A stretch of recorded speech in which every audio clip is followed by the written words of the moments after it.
Hello everyone, welcome back to the Mermaid Mystic Substack and YouTube channel to Major Arcana Month, in which we're exploring every card in the Major Arcana.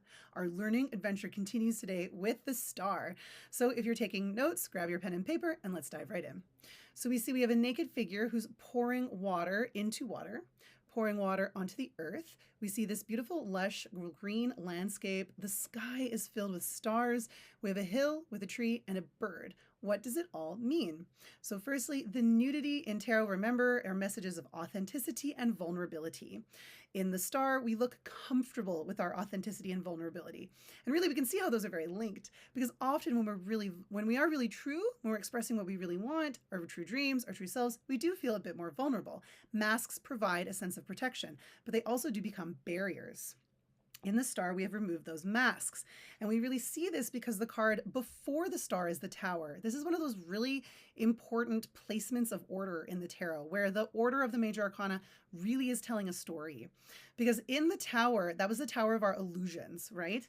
Like here, all those illusions, those voices of fear or doubt or conditioning or shame that just wanted to keep us safe, the masks, it's been brought down, right? We saw this in the last video. This is the lightning bolt, a sudden realization. Ego just simply cannot keep ruling your life the way that it has been, but it ultimately, as transformative and destructive as it is full of blessings, but it is still a chaotic time, a challenging time. The Star are like the gifts that follow. So here now the dust has settled. We can see clearly. In the Tower, there was this sense of a storm. And while we did have a lightning bolt, a flash of illumination and clarity, now the whole sky is filled with stars. So when you pull the Star, it is suggesting this is a period of hope, peace, and healing, and optimism, also blessings, after a challenging period. Authenticity is being renewed. We know who we are more deeply, more clearly. We are living that more authentically. And in this card as well, in the Tower, those voices of like fear and shame have been ejected. And now we're more connected to our higher self and to the voices of our spirit guides. So we have this idea here of just clarity in a number of ways. Clarity with intuition, clarity of who we are. What we see here is pouring water into the pool, pouring water into the earth. So this is suggesting that we're we're nurturing, because water is life. We're giving life to the physical world, right? So that's the material world, but as well as the emotional and spiritual world. So we're pouring into that which fulfills us in all parts of our lives. One thing that's really cool about the Star, I find, we see here those there's the little rivers kind of going from this one, and you see the ripples in the water, ripples moving out.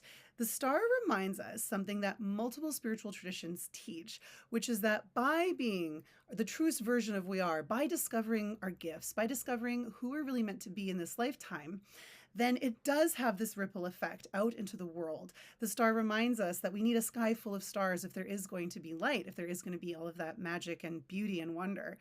If you were to look up in the sky, when the sky is full of stars, it truly is one of the most, it's so gorgeous. It's so beautiful. It's so awe-inspiring. The Star reminds us that we want the sky to be full of stars. So we don't need other people. We don't need to put them down. So like we're the only ones who get to shine. Nope. We also understand that we do play a role in the bigger picture of beauty in the world, the bigger picture of healing and wonder. The Star is associated with the sign Aquarius. Aquarius is known for when they are aligned, because every sign has, they're kind of like misaligned traits or attitudes, and then they're more aligned ones. The Aquarius, more aligned, has to do with a vision for the future. Like Aquarius wants to look ahead and they want to see things be done well. They want to change things. Ideally, Aquarius, aligned, cares about the state of humanity and cares about fairness, truth, and justice. In the Star, there is this sense of this connection to like the people, right? Once again, you're a star in a sky full of stars, and it matters that everyone is allowed to be themselves to light up the sky. So with this Aquarius placement, one, we realize that by doing this, everyone wins. Like when you let yourself be yourself, when you nurture that which is really you, it ripples out into the world. You inspire other people. You're living life in tune. If you think about it musically, which I encourage, it really helps us understand things. If you were to live a life that is not in accordance with your true values, with who you really are, if you suppress your gifts and what really makes you, you're living life out of tune. And then that you are a part of the collective. The Star reminds you that you are an essential part of the great web of life. So when you're living out of tune, that means that we're adding out of tune music to the collective. When we live in tune, when we live in harmony, then we harmonize. We do our part to harmonize the collective. This is not at all to put pressure on yourself to always figure it out. We're going to see in the moon next that we're always changing. So the star isn't a place of necessary arrival, it's a perspective shift, how we live and how we see ourselves. We are going to continue to nourish ourselves, our souls, and our bodies in a way that brings forth who we really are and does have these ripples out into the world. The star can also be messages of creativity, of these things that make being human actually really great. And we see this because we've got a tree with the bird ibis. Now, so cool. So the ibis is associated with the Egyptian god Thoth, like Thoth. I've read a couple different pronunciations of that name, so forgive me if I'm pronouncing it wrong. It is entirely my own error. But it is this Egyptian god Thoth who is the daddy of alchemy, right? Maybe he wants to be called the father of alchemy, but you get it. And we've seen this before in the Major Arcana, right? With Thoth's association with Mercury and the magician. So one, we continue to have this alchemical presence in the artwork of the tarot. And two, Thoth is associated with like writing, mathematics, literature, healing, magic. So we have all of these arts, these fine arts that really make being human so amazing. If you can think about a book that you love, or if you can think about healing that has helped you in your lifetime, if you can think about any sort of spiritual practice or pursuit, you have connected to the wisdom and the magic of Thoth. So that ibis there with the star does suggest that there could be some kind of calling that falls under that umbrella, the Thoth umbrella of the arts that make being human just so rich. The world is so full of wonder, right? And so in the star, we're opening up to this. We're allowing it in. What's also really cool about this bird, ibis, if you see animals in the tarot, it will benefit you to actually research the animal and see how they live and how they exist in their ecosystem, because it will impact the cards. So what we see here with the ibis is up in a tree. And indeed, this is where many of these birds make their nests and where they live, in trees.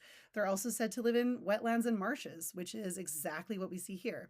I will say there are a number of different species, so there can be variety there, but they do live in lands like this. This suggests that in the star, we are now in our natural landscape where we want to live that's best for us. This is what's best for the ibis. The ibis is living where the ibis is meant to be living. The ibis isn't like, actually, I'm going to try and be an eagle and like live like an eagle. Or the ibis isn't like, I should live like a burrowing owl and then try that and it doesn't work. The ibis is now in their natural habitat. So this once again brings the message of the star that you are putting yourself in a place that's right for you. You are creating the life that is your most healthiest in harmony ecosystem, so to speak, through being your true, most authentic self. So there continues to be this message of letting yourself be yourself. And that is what the tower is really bringing down. And then because we do this, we naturally start to experience healing. What is very healing, if you look at it through a spiritual lens, is about wholeness. We want to return to wholeness and harmony.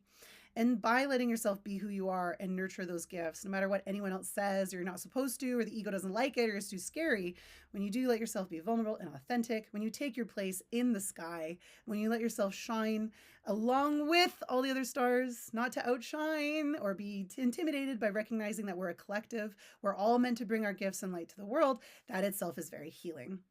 Lastly, this very bright star is, once again, it's just you're following your true north. You are following the music that is in tune for your soul, and you are living in harmony with it.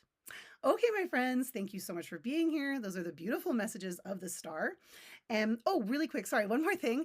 In the tower may have like kept us safe, but also blocked out blessings. In the star, because the tower has been brought down, we're now open. We are now also more receptive to blessings we had previously been blocking out with the barriers of the tower and the ego's illusions. So incoming blessings when you pull this card as well. Okay, my friends, thank you for being here. We just have a few more cards left. Stay tuned for next up, the moon.